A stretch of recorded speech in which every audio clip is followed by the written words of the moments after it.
कुठलाही नवीन निकष नाही।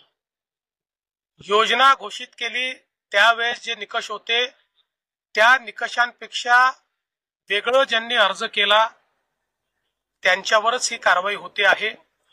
मला आनंद आहे की आमच्या काही लाडक्या बहिणींनी स्वतः निर्णय केला की आम्ही निकषाबाहेर गेलो आहोत आणि त्यामुळे आम्ही हे या ठिकाणी सोडतो। कोणाचेही पैसे आम्ही परत घेतले नाही, परत मागणार नाही।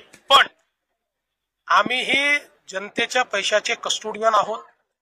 आम्हालाही महालेखाकाराला म्हणजे सीएजी ला उत्तर द्यावं लागतं। त्यामुळे नियमाच्या बाहेर जर कोणाला फायदा पोचत असेल तर त्याच्यावर सीएजीचं ऑब्जेक्शन येणारच आहे आणि म्हणून जे नियमाच्या बाहेर फायदा घेतायत त्यांचा फायदा निश्चितपणे बंद होईल। त्याची सुरुवात आम्ही केली आहे। कुठलेही नवीन निकष नाही। छत्रपती शिवरायांच्या इतिहासावर बोलत असताना जनभावनेचा विचार करूनच आपण बोललं पाहिजे।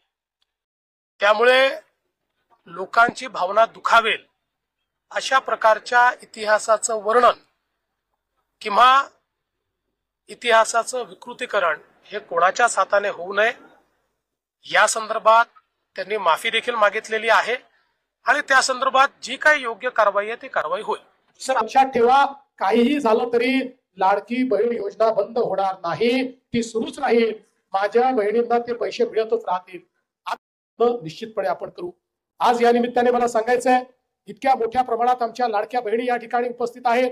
आपल्या लक्षात असेल, आम्ही जेव्हा लाडकी बहीण योजना सुरू केली त्यावेळी आमचे विरोधक कोर्टात गेले होते ही योजना बंद करा म्हणून। पण आम्ही कोर्टाला देखील सांगितलं की आमच्या बहिणींना आम्ही मदत करू इच्छितो, तर यांना का बरं या ठिकाणी त्रास होतो, आणि कोर्टानेही आम्हाला परवानगी दिली। आज लाडकी बहीण योजना आपण योग्य प्रकारे चालवतो आहोत।